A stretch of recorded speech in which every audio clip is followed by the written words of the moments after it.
¿Cuáles son las tácticas que se emplean para ejercer la violencia económica? Son tres: el control económico, la explotación económica y el sabotaje laboral.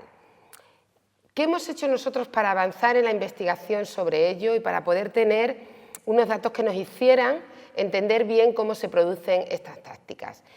Hicimos inicialmente entrevistas personales donde tuvimos la suerte de poder trabajar con 16 mujeres con la idea de tener una historia de vida.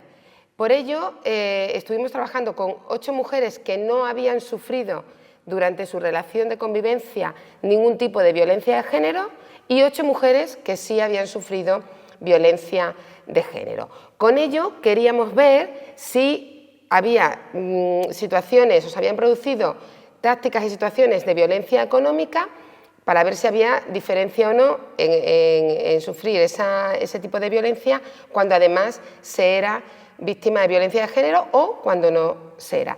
Teníamos también la premisa de que tenían que ser mujeres que tuvieran hijos. Es importantísimo, cuando vamos a analizar este tipo de violencia, la influencia y la existencia de esos hijos.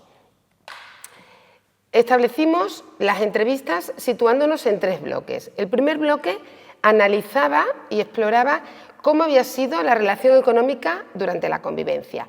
Les preguntábamos si habían sufrido algún tipo de situación de violencia cuando habían convivido y cómo habían sido estas situaciones, encuadrándolas en las 3 tácticas de control, de explotación o de sabotaje laboral.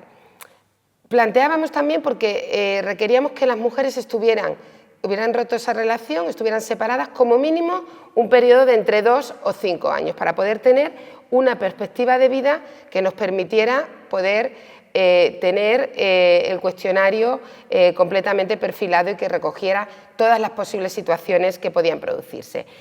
En el bloque segundo les preguntábamos cómo habían sido sus condiciones de convenios, sus acuerdos y si después habían sufrido algún tipo de retraso o de impago en las obligaciones que estaban recogidas en ese acuerdo. Y aquí mostramos y señalamos un poquito en rojo para poder tener una mayor percepción de qué era lo que nos contaban en estas entrevistas. Nos hablaban de la importancia de la tranquilidad. Ellas indicaban que tranquilas, lo que querían estar era, después de todo lo que habían vivido con estos abusos, buscaban una situación de tranquilidad. Es muy importante, en la primera opinión que recogemos, donde nos indican que de la justicia, después de tantos años, no tienen ningún tipo de confianza. Esto va a ser muy importante porque nos hace percibir que, dado que además esta violencia económica no está tipificada como violencia de género, hay una gran problemática a la hora de que la mujer pueda defenderse en el ámbito judicial. Otra cuestión que señalaban mucho era la de las deudas. Para ellas era muy importante eliminar esas deudas para poder continuar. Es lógico y perfectamente entendible que una situación de endeudamiento que te vincula a tu expareja y supone una carga que la vas a tener durante muchísimo tiempo. Otro aspecto que ellas señalaban también muy importante y de gran relevancia era la vivienda. Es también plenamente lógico pensar que la vivienda es una de las situaciones que más les preocupa, cómo pagar esa vivienda y cómo mantener a sus hijos y su hogar en la vivienda de siempre. Les preguntábamos también sobre cuáles eran sus perspectivas futuras, qué perspectiva vital tenían. Para ellas, para todas, era muy importante, después de todo lo vivido, tener un trabajo, los planes de trabajo. Todas estaban intentando sobrevivir a todo lo que habían sufrido y para ellas era, tanto en el ámbito económico como en el ámbito psicológico, de tener una ocupación, el tema de trabajo era absolutamente fundamental. Tenemos aquí una de las opiniones, ¿no?, de las evidencias que recogíamos, donde decían que lo que querían sobre todo era romper la relación. Incluso ella dice, porque al final los 200 euros de la pensión no le ayudaban en absoluto.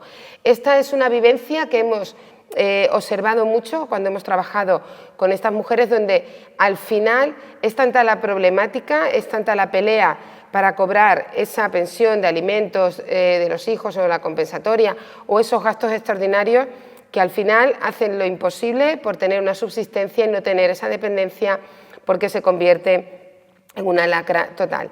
Y volvemos a insistir en la importancia de la tranquilidad. Ellas lo señalaban y lo podemos encontrar en sus testimonios de una manera continuada, la búsqueda de esa tranquilidad.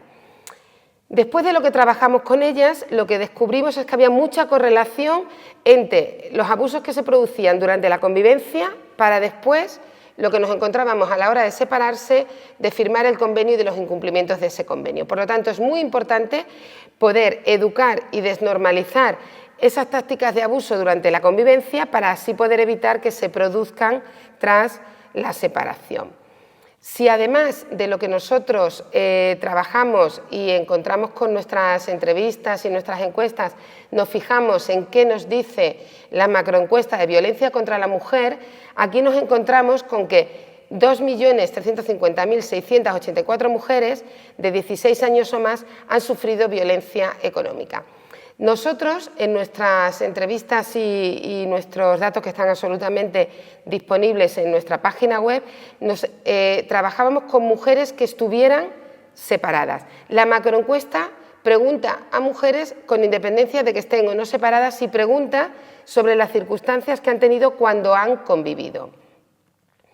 Aquí nos indican que un 16,6%, según los datos de la macroencuesta, han sufrido en algún momento violencia económica de sus parejas pasadas. Es un porcentaje muy, muy elevado y fíjense que no estamos preguntando sobre qué ocurre tras la separación, sino durante la convivencia.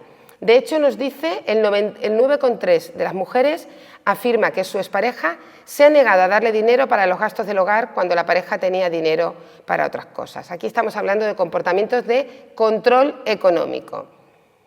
Nos dice también la macroencuesta que un 10,8% de las mujeres afirma que su expareja le ha impedido tomar decisiones relacionadas con la economía familiar o realizar compras de forma independiente. De nuevo, otra táctica de control económico. El 7,3% de las mujeres afirma que su expareja no le ha dejado trabajar o estudiar fuera del hogar. Aquí estamos hablando de sabotaje laboral. Y también un 7,3% afirma que su expareja ha usado su dinero o su tarjeta de crédito o ha pedido préstamos a su nombre sin su consentimiento. Aquí estamos hablando de explotación económica. Por lo tanto, hemos observado cómo las relaciones, tanto durante la convivencia como tras la convivencia, de control económico, de explotación económica y de sabotaje laboral han tenido una importancia muy, muy relevante en las relaciones de pareja y también cuando estas relaciones han finalizado.